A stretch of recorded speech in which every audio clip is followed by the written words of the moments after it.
The dust-laden wind slapped against Alexandra's face as she squinted at her phone screen. Her heart stopped. The words stared back at her, unrelenting in their cruelty, illuminated harshly by the Middle Eastern sun. Found someone who entertains me more than you do. Divorce papers forwarded to your email. Just sign digitally. Goodbye. 10 years of marriage reduced to a text message while she served her country 3,000 miles from home. Alexandra Hudson hadn't cried in front of her unit before, and today wouldn't be the first. With trembling fingers hidden from view, she slipped the phone into her pocket and returned to the military convoy's preparation. Her expression remained unchanged, but internally, a hurricane raged. In 12 hours, she would lead a critical supply mission into a hostile zone. There was no time for personal crises. Staff Sergeant Hudson, satellite intel shows a storm front approaching. Decision on whether to delay is yours. Captain Vicente's voice cut through her thoughts. Alexandra studied the weather charts on the tablet he held. The mission proceeds as scheduled, sir. We'll beat the storm by 4 hours if we maintain pace. Only the slightest narrowing of the captain's eyes revealed he'd noticed something amiss. After 10 years in the military following her career as an accountant, Alexandra had perfected the art of compartmentalization. But the captain had known her for 7 of those years. "Everything all right, Hudson?" he asked quietly, falling into step beside her as they walked through the dusty base. "Perfectly fine, sir," she replied automatically, her blue eyes fixed straight ahead. She'd tell him later, perhaps, but not now. Not when 46 lives and critical medical supplies depended on her focus. That night, alone in her quarters, Alexandra allowed herself 15 minutes of silent tears before the analytical part of her brain took over. Robert's message had been shocking, but not entirely surprising. The signs had been accumulating for months before her deployment. Hushed phone conversations that ended abruptly when she entered the room, unexplained late nights at work, and a sudden interest in his appearance that hadn't existed during the previous 9 years of their marriage. Alexandra pulled out her laptop and navigated to her email. The divorce papers waited there, as promised, but instead of immediately opening them, she logged into their joint bank account. Empty. Every penny of the $83,000 they'd saved together, gone. The withdrawal had been made 3 days ago. Her jaw tightened. 4 months before her deployment, sensing trouble, Alexandra had begun taking precautions. As a former accountant who had worked in the field for 4 years before joining the military at 28, she understood financial self-preservation. She had opened a separate account at a different bank and had been quietly diverting 30% of her salary there. This account Robert knew nothing about, or so she thought. Alexandra's blood ran cold as she logged into her secret account. 0 balance. The funds, nearly $45,000, had been withdrawn yesterday. "Impossible," she whispered to the empty room. No one knew about this account. She had used her mother's maiden name, a different email address, and had all communications sent to a P.O. box, rather than their home address. The only explanation was that someone had been monitoring her communications, perhaps for months. This wasn't just a betrayal, it was calculated theft. And if Robert knew about her secret account, what else did he know? Alexandra pulled out a secure satellite phone, one used only for emergencies. Her fingers hovered over the keypad for just a moment before she dialed. It was time to call in a favor from an old Army buddy who now worked in cyber intelligence. "Jake, it's Alexandra Hudson. I need your help with something off the books." She explained the situation quickly, her voice level despite the turmoil inside. "Jesus, Alex. That's more than just a nasty divorce. Give me 24 hours to dig around," Jake promised. After ending the call, Alexandra returned to the divorce papers. As she scrolled through them, her accountant's eye caught discrepancies immediately. According to these documents, she was relinquishing all claims to their house, a property they had purchased together 7 years ago.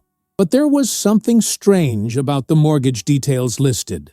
Alexandra pulled up their mortgage statement from last month's records she kept backed up on a secure cloud server. The numbers didn't match. According to the divorce papers, they had refinanced their home 6 months ago and taken out an additional $120,000 in equity. She had never signed refinancing documents. The realization hit her like a physical blow. Robert had forged her signature. While she had been preparing for deployment, her husband had been systematically stripping away their assets and setting her up for financial ruin. Alexandra leaned back in her chair, breathing deeply. The path forward crystallized in her mind with military precision. She would not sign these fraudulent papers. She would not reveal what she knew. Not yet. Instead, she sent a single-word reply to Robert's text message. Okay. Then she composed a brief email. Need time to review documents. Currently on critical mission. Will sign when I return in 3 weeks. Alexandra closed her laptop and began packing her gear for tomorrow's mission. In the military, she had learned to fight smart, not just hard. Robert thought he was dealing with a heartbroken, distracted soldier 3,000 miles away. He had no idea what was coming. The next morning, as the convoy prepared to depart, Captain Vicente approached her. "Hudson, got a minute?" She followed him to a quiet corner of the compound. "Sir? Just received word your request for extended deployment has been denied," he said, studying her face carefully. "Headquarters wants you back stateside in 3 weeks as originally planned. Something you want to tell me about why you suddenly want to extend your tour by 6 months?" Alexandra hesitated. Captain Vicente had always been fair with her. "Personal matters, sir. Nothing that will affect my performance." "Hudson, in 15 years of service, I've seen what happens when people try to run from personal problems by burying themselves in deployment. Whatever's waiting for you back home, face it head on. That's an order." "Yes, sir," she replied, appreciating his concern, but knowing he couldn't possibly understand the complexity of what she was facing. As the convoy rolled out under the harsh desert sun, Alexandra's mind was already working on her strategy. She had 3 weeks to gather evidence, secure legal counsel, and prepare for war, not against enemy forces, but against the man who had sworn to love and honor her until death.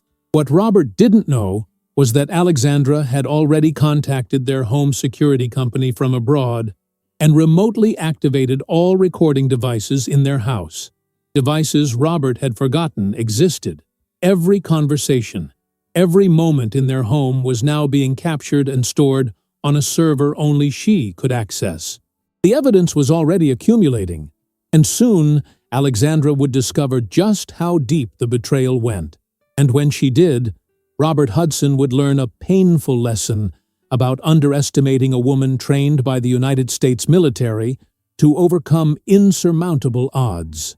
The convoy passed through the guarded perimeter of the base, and Alexandra shifted her focus entirely to the mission at hand. For now, the deserts of the Middle East demanded her complete attention. The battlefield waiting for her at home would have to wait just a little longer. 2 days after the supply mission, Alexandra sat cross-legged on her bunk, surrounded by printouts from Jake's overnight intelligence report. The picture emerging was far worse than a simple marital betrayal. Robert hadn't just been cheating. He appeared to be part of something more systematic and sinister. "Staff Sergeant Hudson?" a voice called from outside her quarters. "Enter," Alexandra replied, swiftly gathering the papers into a folder. Private Mendez stepped inside, saluting. "Ma'am, Captain Vicente requests your presence at command, ASAP." Alexandra nodded, tucking the folder into her footlocker. "Thank you, Private." Dismissed. 15 minutes later, she stood before Captain Vicente in the command center, her posture perfect despite having slept only 3 hours.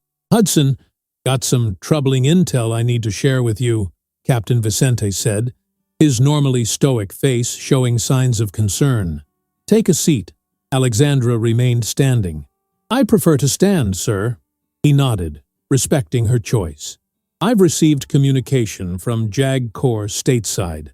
Someone has been attempting to access your military benefits and pension information using your credentials. They've been flagged and blocked, but I thought you should know immediately." A chill ran through Alexandra's body, though her expression remained unchanged. "Thank you for informing me, sir. Is there something going on that I should be aware of, Staff Sergeant?"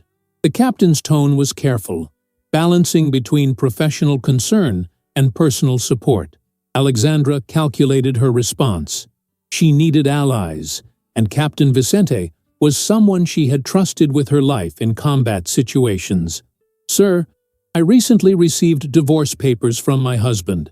It appears he may be involved in financial impropriety that extends beyond our marital assets." Captain Vicente's eyebrows rose slightly. "I see. And you believe he's attempting to access your military benefits?" "The timing suggests it, sir." He studied her for a moment. "Hudson, I'm going to arrange for you to speak with Military Legal Services via secure channel tomorrow morning. In the meantime, I'm granting you 24 hours of personal time. Consider it an order." His expression softened almost imperceptibly. "Sometimes the hardest battles aren't the ones we fight with weapons."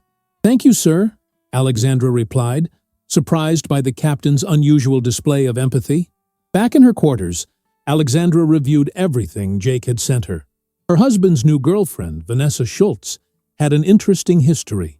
She had been involved with 3 different servicemen over the past 5 years, all of whom had gone through divorces while deployed. In each case, significant assets had been liquidated or transferred before the divorces were finalized. Alexandra's hands trembled slightly as she connected the dots. This wasn't random. This was a pattern. A scheme targeting military personnel deployed overseas. Her secure satellite phone buzzed. Jake was calling back. "Alex, you there?" His voice was tense. "I'm here. What did you find?" "It's bigger than we thought. Your husband's girlfriend has connections to a lawyer named Richard Blackwell. He's handled 7 military divorces in the past 3 years, all with similar patterns. The service member is deployed. Spouse empties accounts. Properties are quickly sold or refinanced, and by the time the soldier returns stateside, the assets are long gone." Alexandra's jaw tightened. "And Blackwell's the attorney listed on my divorce papers." "Exactly. But here's where it gets interesting. In each case, the properties were sold well below market value to shell companies that later flipped them for massive profits. The shell companies all trace back to offshore accounts controlled by, let me guess, Blackwell." Alexandra finished. "You got it.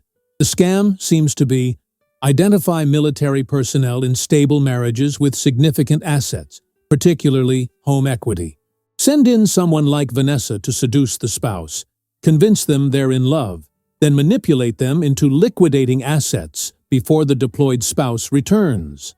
The spouse gets a cut, Vanessa gets a cut, and Blackwell orchestrates the whole thing, taking the lion's share through the property schemes." Alexandra closed her eyes, processing this information. "How did they find out about my secret account, Jake?" There was a pause on the line. "That's the part that concerns me most. I found evidence of spyware on your home computer. It's sophisticated stuff, the kind usually used by private investigators or corporate espionage. My guess is they've been monitoring your communications for months, possibly since before Vanessa entered the picture." The pieces fell into place. Alexandra remembered Robert insisting on upgrading their home computer system 6 months ago, claiming he needed better processing power for a new gaming hobby. She had thought nothing of it at the time. "Jake, I need you to do something else for me. Can you remotely access the security system in my house? I activated the cameras, but I need to know if they've been compromised. Give me the login details. I'll secure the feed and make sure it's only accessible to you." After providing the information, Alexandra ended the call and stared at the wall of her quarters, her mind racing through possibilities and strategies. The next morning, after a secure video conference with a JAG Corps attorney, Alexandra had a clearer picture of her legal options. The military lawyer had been alarmed by the pattern of fraud and potential targeting of service members. "Staff Sergeant Hudson, what you're describing goes beyond divorce proceedings. "This appears to be organized fraud targeting military personnel," the attorney had said. "I'm going to contact the FBI about this case immediately." Alexandra had expected this response, but she knew federal investigations moved slowly. By the time they gathered evidence and built a case, Robert and his accomplices could have disappeared with her money and home. That afternoon, Alexandra received an email from Robert. "Alex, I need you to sign those papers ASAP. We have a buyer interested in the house, and I need your signature to proceed with the sale. It's a time-sensitive offer." So that was their play. They needed her signature to sell the house quickly, probably to one of Blackwell's shell companies at a substantial discount. Alexandra composed her reply carefully. "Robert, I'm currently in a remote area with limited connectivity. I'll be able to review and sign the papers next week when I return to the main base. Please tell the buyers we appreciate their patience." She was buying time, but she knew it wouldn't be enough. If Robert and his accomplices were getting desperate, they might resort to more drastic measures, like forging her signature on the sale documents, as they had done with the refinancing. Alexandra needed to act quickly. She typed out a detailed email to Jake, with specific instructions on monitoring all activities related to her home and financial accounts. Then she made a decision that went against her military training of facing challenges head-on. She would let Robert believe she remained in the dark. That evening, as Alexandra prepared for night patrol duty, Captain Vicente approached her. "Hudson, I've received word from headquarters. Your return stateside has been expedited. You'll be on a transport plane tomorrow night." Alexandra's surprise was genuine. "Sir, may I ask why?" "The JAG Corps has elevated your situation. Apparently, they believe you're not the only service member being targeted by this scheme. They want you stateside to help build their case." She nodded, processing this development. "Understood, sir." "One more thing, Hudson," Captain Vicente said, his voice lowering. "This information is classified. As far as anyone knows, including any communications you might have with your husband, you're still scheduled to return in 3 weeks." Alexandra understood immediately. They were setting a trap. "Yes, sir. Absolutely clear." As she headed out for patrol, Alexandra's mind shifted into tactical planning mode. The stakes had just risen dramatically. This wasn't just about her marriage or her finances anymore. It was about protecting other service members from being victimized by the same scheme. That night, as Alexandra led her unit through the dark perimeter of the base, her satellite phone vibrated in her pocket. Stepping away from her team for a moment, she checked the message from Jake. "Security system shows unknown woman and man in your house, accessing your home office, capturing everything. Also, something big. Property records show your house is scheduled for a closed sale in 5 days. They've already filed the paperwork with your signature. FBI has been notified." "Seat." Alexandra slipped the phone back into her pocket, her expression revealing nothing of the rage and determination building inside her. In 24 hours, she would be on a plane heading home, and Robert Hudson was about to learn what happened when you betrayed a woman who had been trained to outthink, outmaneuver, and outlast her enemies in the most hostile environments on Earth. As the desert wind whipped sand against her face, Alexandra found herself smiling for the first time in days. She had survived ambushes, navigated minefields, and led her team through enemy territory undetected. Compared to that, taking down a fraud ring operated by her cheating husband and his girlfriend seemed almost straightforward. Her team looked at her questioningly. "Everything okay, Staff Sergeant?" "Never better," Alexandra replied, her voice steady and sure. "Let's complete this patrol and get back to base. I've got a long journey ahead." Alexandra's heart pounded as the military transport plane touched down on American soil. For most returning soldiers, this moment brought relief and joy. For her, it marked the beginning of a covert operation. She was officially still deployed for another 17 days, according to all records available to Robert and his accomplices. After debriefing with 2 FBI agents at a secure location near the airbase, Alexandra checked into a motel 30 miles from her home under a false name provided by the FBI. Special Agent Lisa Connor, a sharp-featured woman with calculating eyes, laid out the situation. Staff Sergeant Hudson, we've been building a case against Richard Blackwell for 18 months, but haven't been able to catch him in the act with sufficient evidence for prosecution. Your situation has provided us with the perfect opportunity. Alexandra studied the case files spread across the motel bed. How many military families have been targeted? We've identified 17 potential victims over the past 4 years. 6 cases match the exact pattern you're experiencing. Agent Connor pointed to photographs of different homes. In each case, the properties were sold to shell companies at 15 to 20% below market value, then flipped within months for substantial profits. And my house is scheduled to be sold in... Alexandra checked her watch. Less than 48 hours.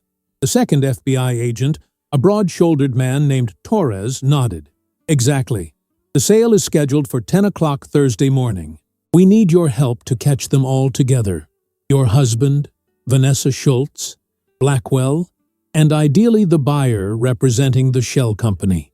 Alexandra leaned back against the headboard, thinking, Robert believes I'm still overseas. He doesn't know that I know about the refinancing fraud or the planned sale. What's your proposed approach? Agent Connor outlined the FBI's plan. They would monitor the situation until the morning of the sale, then raid the house during the transaction, catching everyone in the act of fraud. Alexandra shook her head. That approach has too many variables. What if they complete the paperwork before you enter? What if someone doesn't show up? You need more than just catching them together. You need evidence of their intent and acknowledgement of the scheme. What do you suggest? Agent Torres asked, clearly interested in her perspective. Alexandra stood up and paced the small motel room.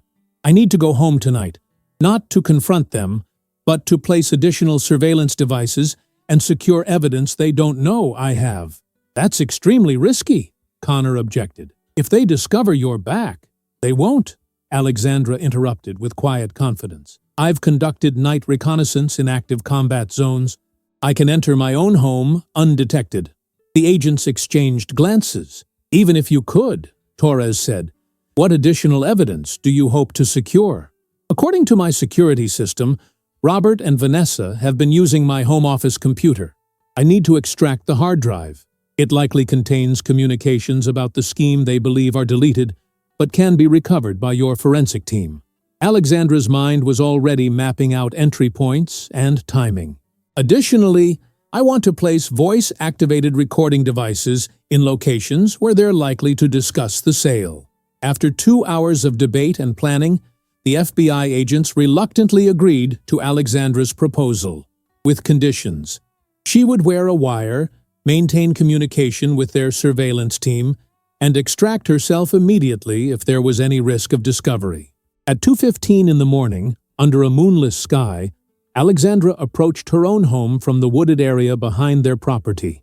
She wore black tactical clothing provided by the FBI and carried a small pack of equipment. The irony wasn't lost on her. Using military skills to infiltrate the house she had helped pay for, the home where she had once felt safe and loved. Through her earpiece, Agent Connor's voice was tense. Security system shows both subjects asleep in the master bedroom. All exterior doors and windows appear secured. Alexandra allowed herself a small, bitter smile. She knew something the FBI didn't. The small workshop in the backyard, where she used to pursue her woodworking hobby, had a connecting passage to the basement that didn't appear on the house plans. Robert had always hated going into that dusty space and had likely forgotten it existed. Copy that, she whispered, making her way to the workshop. The lock was simple to bypass, and moments later, she was sliding through the narrow passage into the basement. Inside her own home, Alexandra moved like a ghost. The house felt different, alien. Vanessa had already redecorated parts of it, replacing Alexandra's carefully chosen items with gaudy, expensive pieces. In the living room, A half-empty bottle of $1,000 champagne sat next to two glasses. They were celebrating already. Alexandra focused on her mission. In the home office, she quickly and silently removed the computer's hard drive, replacing it with an identical one that looked untouched but would function normally. She placed miniature recording devices in strategic locations: the office, dining room, and kitchen, areas where discussions about the sale would likely occur. As she worked, she heard movement upstairs. Someone getting up, footsteps heading toward the bathroom. Alexandra froze, controlling her breathing. The footsteps eventually returned to the bedroom, and she continued her task. In Robert's bedside drawer, she found something unexpected: a burner phone, different from his regular cell. Alexandra quickly photographed the call history and text messages with a specialized device provided by the FBI.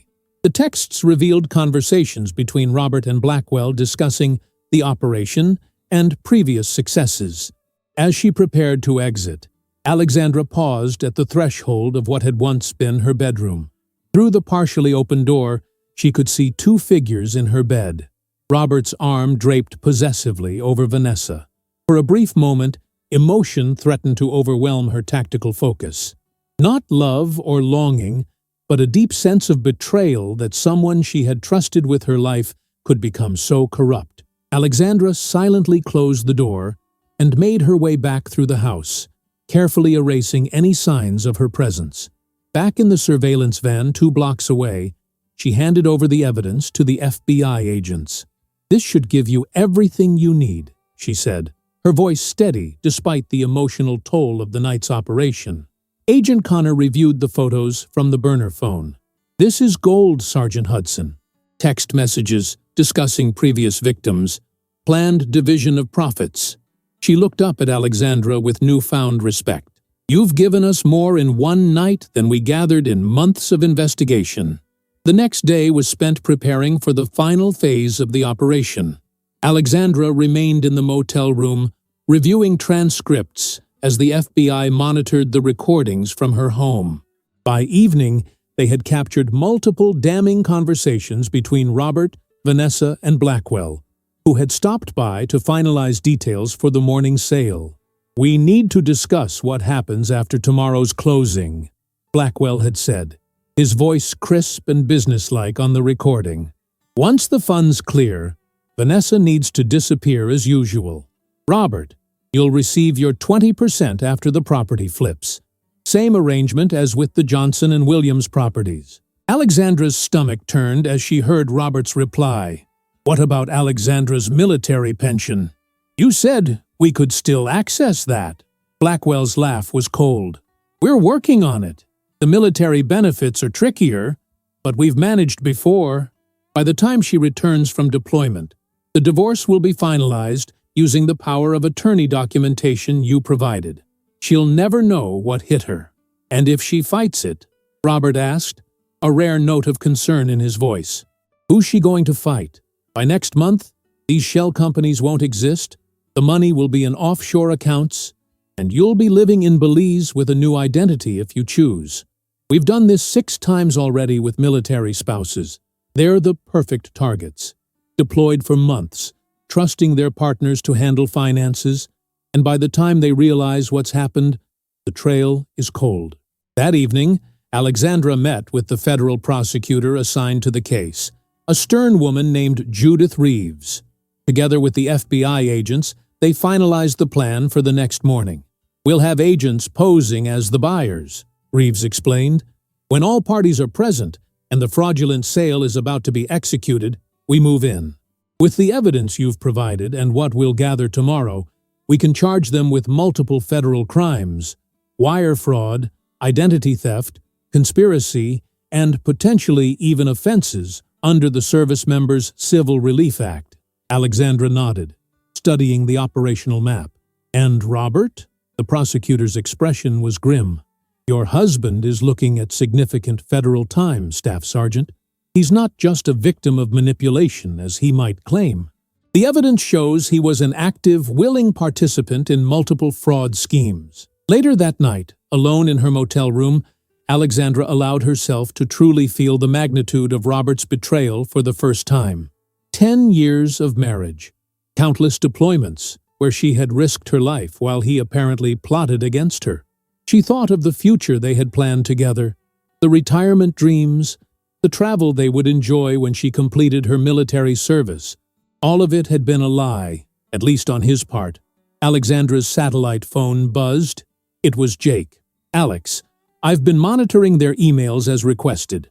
Blackwell just sent confirmation that the buyers will be at your house at 9:30 tomorrow, half an hour before the scheduled closing. He also instructed Robert to have your power of attorney documentation ready for final verification." "Thanks, Jake. That matches what we expected." There was a pause on the line. "Are you okay, Alex? Really okay?" Alexandra considered the question. "I will be," she finally answered, "once this is finished." After ending the call, Alexandra stood by the motel window, looking out at the night sky.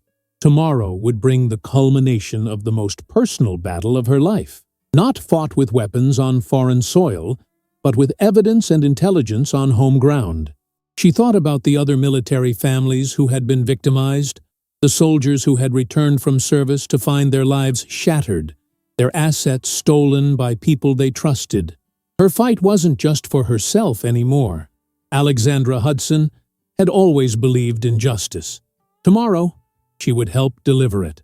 She checked her watch. 9 hours until the operation began.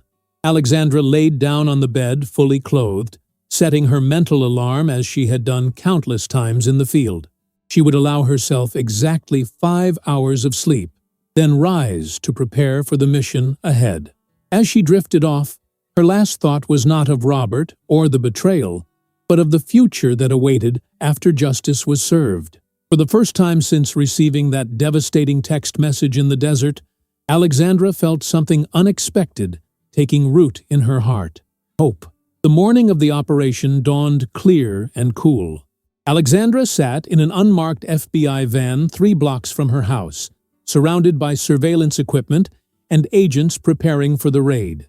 She wore a bulletproof vest beneath a casual jacket standard procedure for civilian participants in FBI operations, though Alexandra was far from a typical civilian.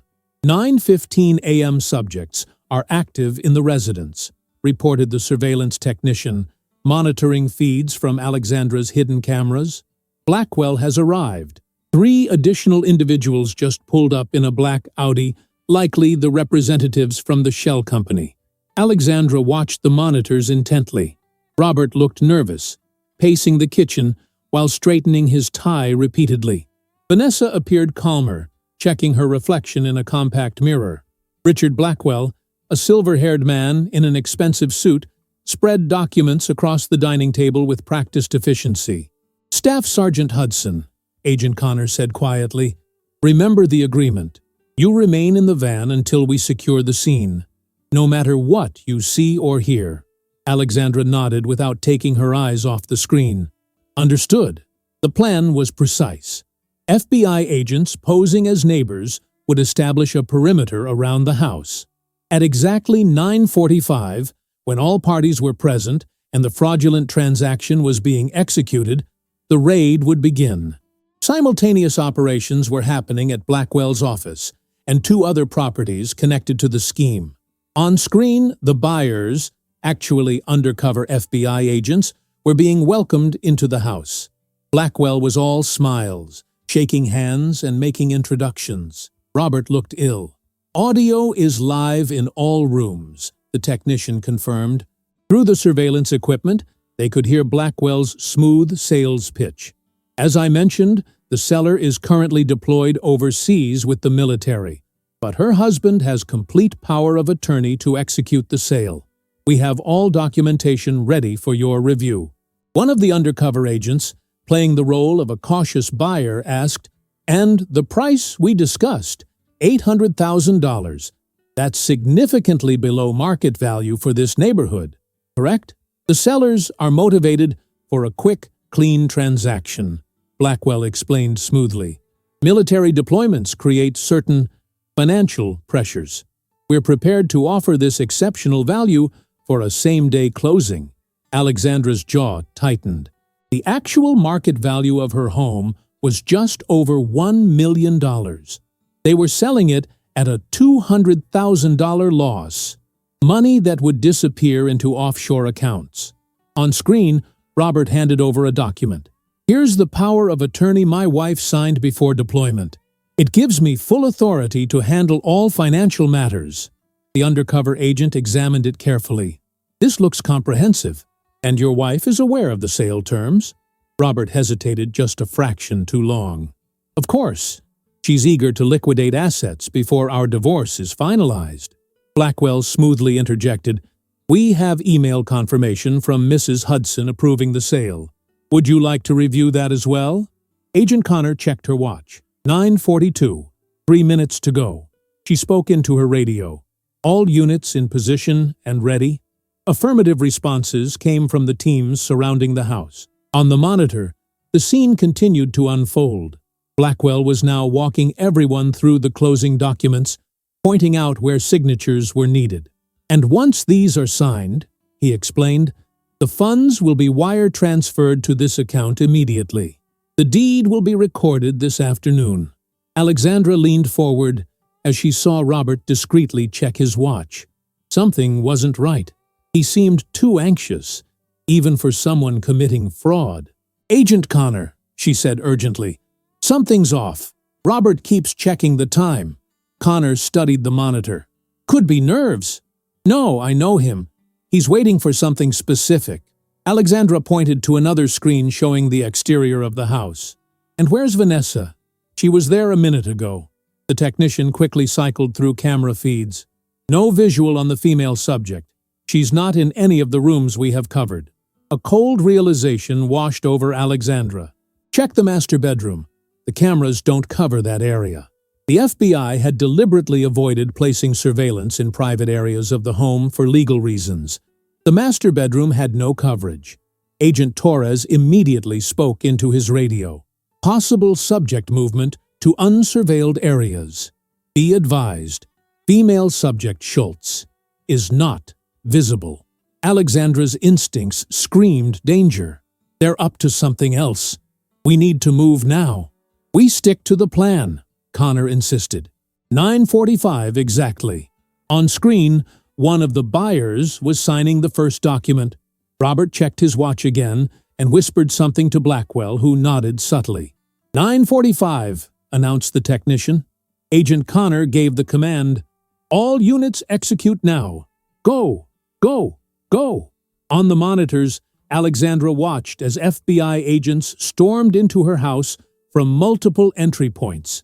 The shock on Robert's and Blackwell's faces was evident as agents in FBI jackets surrounded them, weapons drawn. "FBI! Everyone on the ground! Hands where we can see them!" Robert immediately raised his hands, sinking to his knees. Blackwell attempted to gather the documents but was quickly subdued. The buyers identified themselves as agents and assisted in securing the scene. "Where's Vanessa Schultz?" demanded one of the agents. Robert's face went pale. She went upstairs to get something." Alexandra felt a surge of alarm. "Agent Connor, I need to go in there now." "Negative, Staff Sergeant. Scene is not yet secure." On the radio, they heard an agent report. "Upper floor clear. No sign of female subject. Checking basement now." Alexandra unbuckled her seatbelt. "She's gone, probably with documents or evidence. I know this house better than anyone. There are hiding places your team won't find." Before Connor could protest further, Alexandra was out of the van, moving swiftly toward her home. She knew she was breaking protocol, but years of military training had taught her that sometimes field decisions overrode standard procedures. Approaching her house, Alexandra saw Robert and Blackwell being led out in handcuffs. Robert's eyes widened in shock when he saw her. "Alex, you're supposed to be overseas." She ignored him, pushing past into the house. Inside, FBI agents were securing evidence and searching rooms. "Staff Sergeant Hudson," an agent tried to intercept her. "You're not supposed to be in here during the operation." "The female suspect, Vanessa Schultz, she's missing," Alexandra stated firmly. There's a concealed storage space in the master bedroom closet. Follow me." Years ago, when they had renovated the house, Alexandra had installed a hidden compartment in their walk-in closet, a secure place for her military documents and service weapon when she was home. Robert had always found it excessive and rarely went near it. In the bedroom, Alexandra went straight to the closet and pressed a specific sequence on what appeared to be a regular electrical outlet. A panel in the back wall slid open, revealing a small storage space. It was empty, but there were fresh scratch marks around the lock mechanism. Someone had forced it open recently. "She knew about this," Alexandra muttered. How did she know? An agent appeared at the doorway. "Staff Sergeant, we found something you should see." In Robert's home office, agents had discovered a hidden laptop in a ventilated space beneath the floorboards. On the screen was a tracking program showing multiple GPS signals, one of which was moving rapidly away from their location. "She's planted trackers," Alexandra realized, "probably on valuables, documents, anything she thought might be evidence." Agent Connor, who had now entered the house, studied the screen. The moving signal. Where would that be coming from? Alexandra's blood ran cold. "My military footlocker. I keep it in the guest room closet. It has my service records, medals, and personal items from deployments." An agent was immediately dispatched to check. He returned moments later, shaking his head. "No footlocker in the guest room closet, ma'am." "They've been planning this," Alexandra said, the pieces falling into place. The house sale was just one part of it. They knew there was a risk of being caught, so they prepared a contingency. Grab what valuable items and evidence they could, and disappear if things went wrong. Agent Connor was already mobilizing a response team. "The signal is heading north on Highway 27. We'll intercept." Within minutes, local police had been alerted, and FBI vehicles were in pursuit of the moving GPS signal. Alexandra remained at the house, helping agents identify what else might be missing and where evidence might be hidden. In Robert's study, she noticed something that made her pause. A framed photograph of them on their wedding day had been moved. Behind it had been a small wall safe that Robert didn't know she knew about.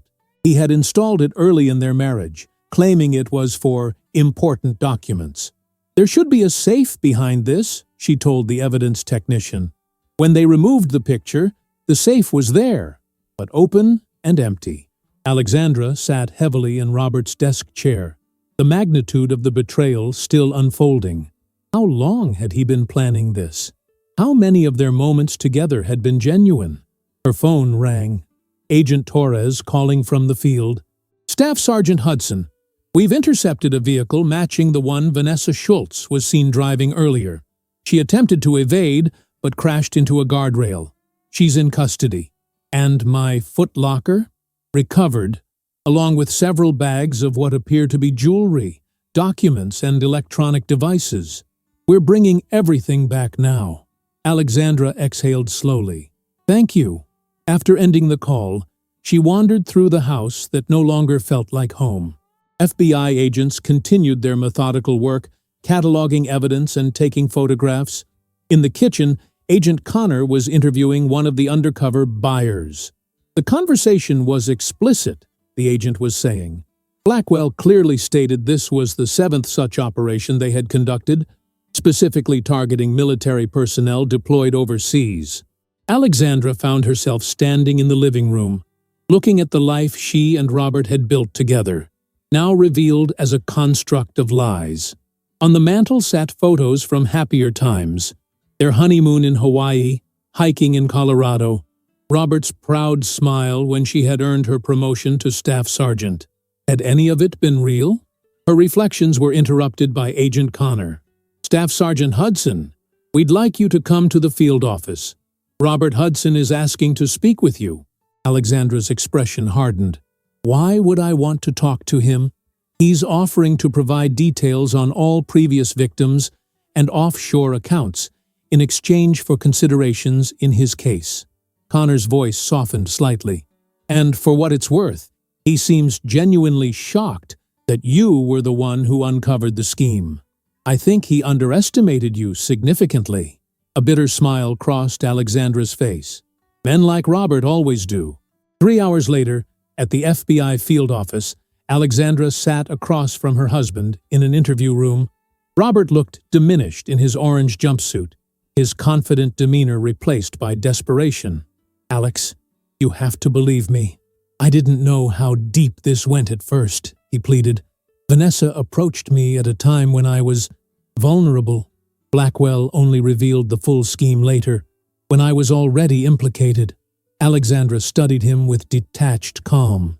"You forged my signature on refinancing documents while I was preparing for deployment. You emptied our joint accounts. You were planning to steal my military pension. At what point exactly did you not know what you were doing?" Robert's eyes dropped. "I made terrible mistakes, but I can help make it right. I know where all the money is. I know who all the victims are. I'll testify against Blackwell and the entire operation." Alexandra stood up. "Tell it to the FBI, Robert. I'm done listening to your lies." As she turned to leave, Robert called after her. "What happens to the house now? To our life?" Alexandra paused at the door. "There is no our anymore, Robert. You destroyed that with every decision you made." She looked back at him one last time. "And as for the house, it was never just yours to sell." She walked out of the interview room with her head high, leaving behind the man who had betrayed not just her trust, but the trust of other military families who had sacrificed so much for their country. Outside, Agent Connor was waiting. "You okay?" "I will be," Alexandra replied, and for the first time in weeks, she truly believed it. 3 months after the raid, Alexandra stood in an empty courtroom, watching as the judge delivered the final divorce decree. Robert wasn't present. He remained in federal custody awaiting trial. The proceedings were a mere formality at this point, the legal severing of a bond that had been broken long before. In light of the circumstances and pending federal charges against the respondent, this court grants all petitioners' requests regarding division of assets. The judge announced, his voice echoing in the nearly vacant room. The house and all contents revert solely to Staff Sergeant Alexandra Hudson, along with full retention of her military benefits and pension. The divorce is hereby finalized. Alexandra thanked her military-appointed attorney, signed the final documents, and walked out into the bright autumn sunshine.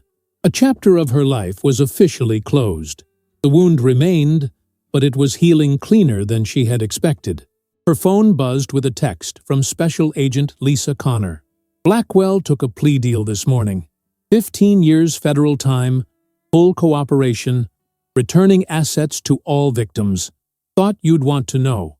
Alexandra smiled slightly as she texted back a simple, "Thank you." In the months since the operation, she had developed an unexpected friendship with the FBI agent. They were different in many ways, but shared a core of steel that recognized itself in the other. Driving away from the courthouse, Alexandra passed familiar landmarks that now held different meanings. The coffee shop where she and Robert had spent Sunday mornings. The park where they had talked about having children someday.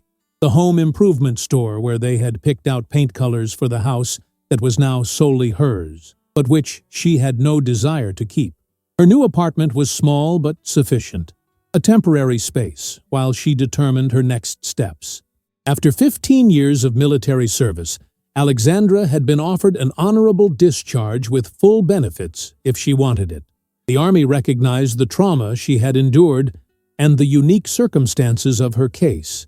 She had until the end of the month to decide whether to accept or continue her service.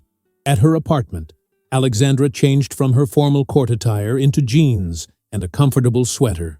On her kitchen table lay brochures from real estate agents, paperwork for listing her house, and a letter from the FBI Victim Compensation Program.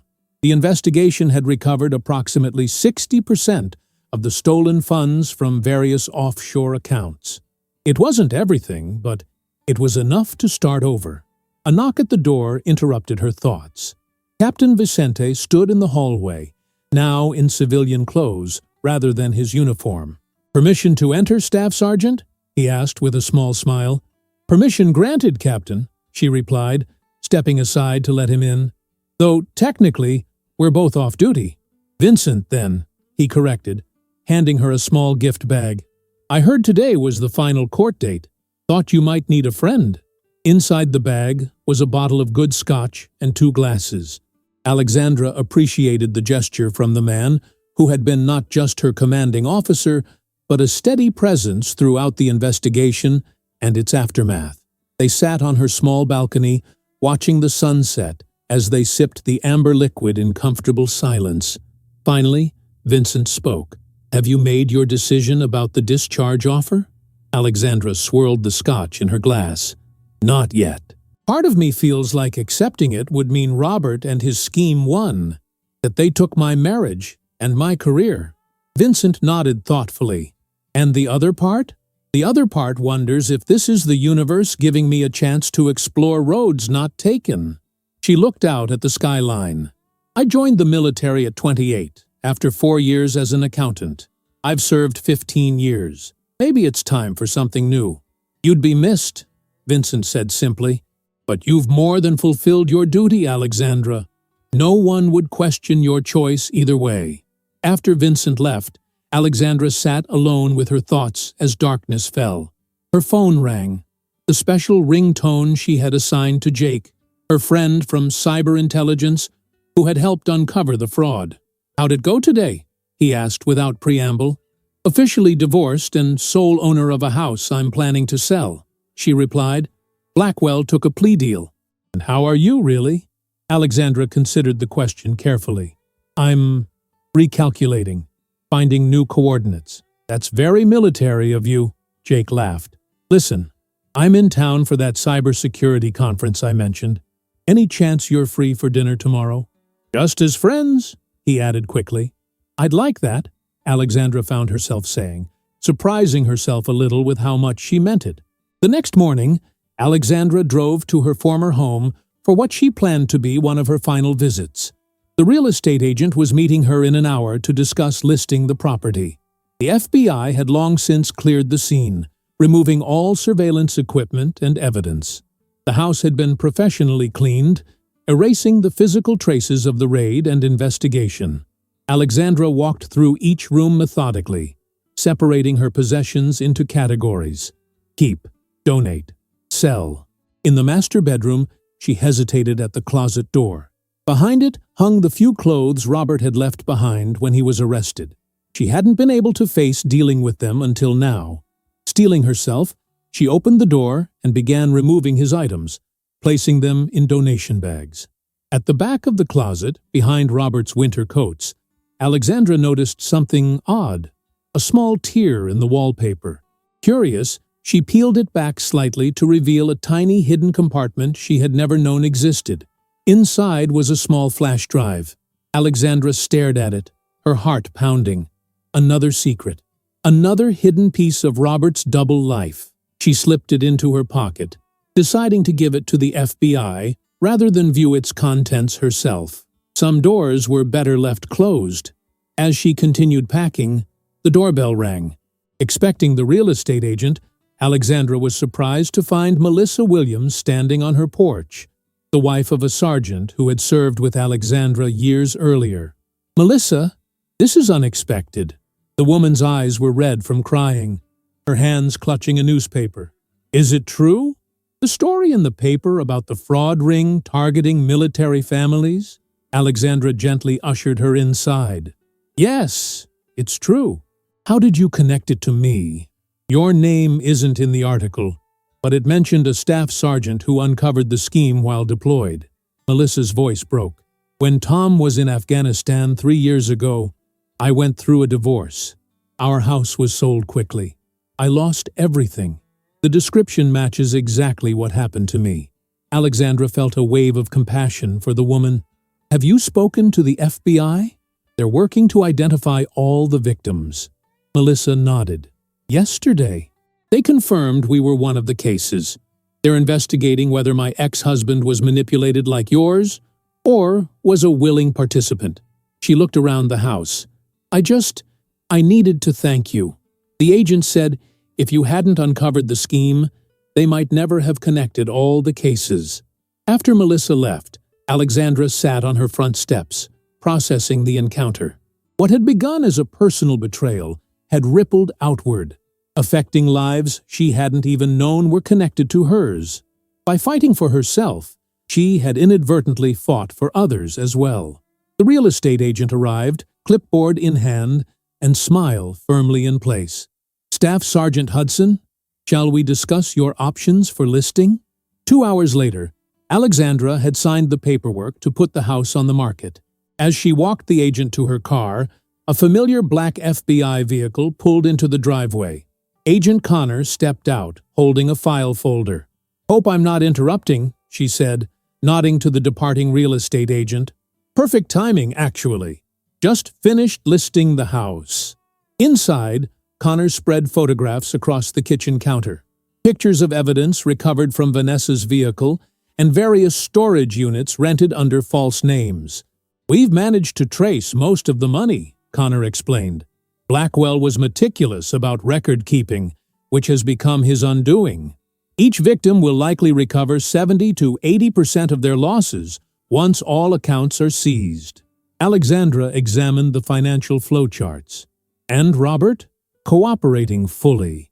Claims he was manipulated, but the evidence suggests he was a willing participant by the time your case began. "He'll serve time, but less than Blackwell due to his cooperation." Connor hesitated before continuing. "There's something else you should know. In exchange for reduced charges, Vanessa Schultz has been revealing details about how they selected targets. They specifically looked for deployed service members with significant assets and spouses who exhibited certain vulnerabilities." "What kind of vulnerabilities?" Alexandra asked, though part of her didn't want to know. In Robert's case, they identified a pattern of online behavior suggesting discontent. He had been frequenting dating sites for nearly a year before Vanessa approached him at that charity event he attended while you were at training. The revelation stung, but less sharply than it might have months earlier. The betrayal had begun long before Alexandra had noticed any signs. "Thank you for telling me," she said quietly. "It helps, actually, to know it wasn't something that happened overnight." Connor nodded, understanding in her eyes.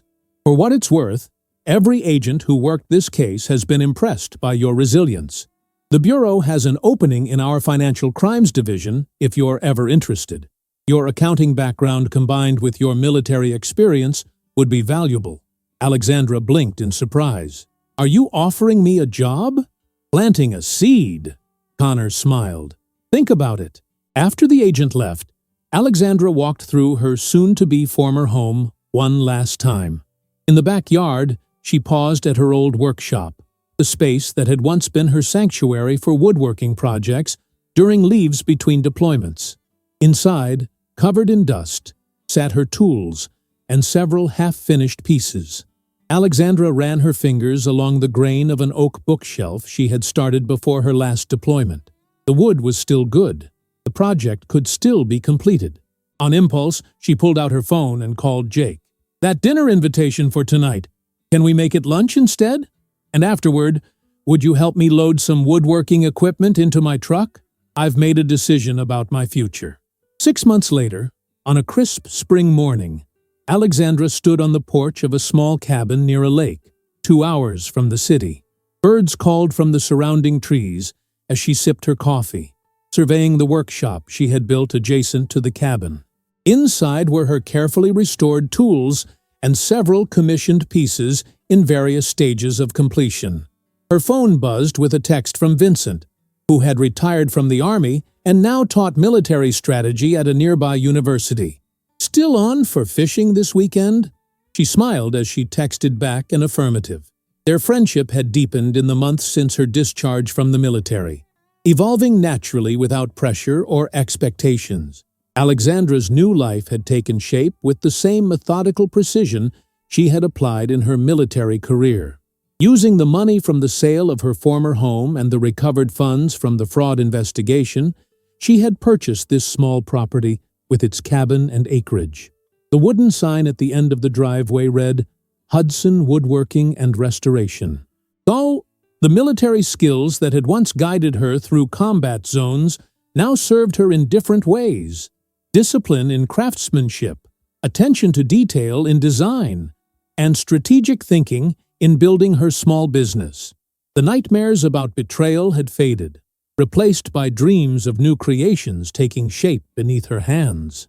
Inside the cabin, Alexandra's laptop dinged with an email notification. It was from Melissa Williams, now the organizer of a support group for military families affected by similar fraud schemes. The group had grown to include 23 families across the country, all connected by shared experience and the determination to rebuild. Our advocacy bill goes before the Senate committee next month, Melissa wrote. Would you be willing to testify about your experience? Your story could help create new protections for deployed service members. Alexandra typed her reply immediately. I'll be there. Later that afternoon, as sunlight streamed through the workshop windows, Alexandra carefully sanded the edges of a cherry wood dining table commissioned by a young couple starting their life together. From a shelf above her workbench, a framed commendation from the FBI sat alongside her military service medals. Different chapters of a life marked by both pain and purpose. The sound of tires on gravel announced a visitor. Jake's familiar truck pulled up, loaded with premium lumber from a supplier 3 counties over. They had been seeing each other casually for several months now, taking things slowly, both understanding the value of building something strong and genuine from the foundation up. Alexandra stepped out of the workshop, wiping sawdust from her hands. For the first time in years, she felt truly at home. Not in a house built on falsehoods, but in a life constructed with her own hands, measured carefully, cut precisely, and joined with patience and skill. As Jake helped her unload the lumber, he nodded toward the nearly completed table in her workshop. That's beautiful work. The couple's going to love it. I think so, Alexandra agreed. It's built to last. And standing there in the golden afternoon light, surrounded by the life she had chosen and created for herself, Alexandra Hudson knew with absolute certainty that she was too. If you enjoyed the story, leave a like and subscribe to the channel. And drop a comment below. What city are you watching from? And if your heart tells you to, feel free to leave me a tip on Buy Me a Coffee. Just check the first pinned comment. Thanks for keeping me company and for the coffee, and I'll see you in the next story.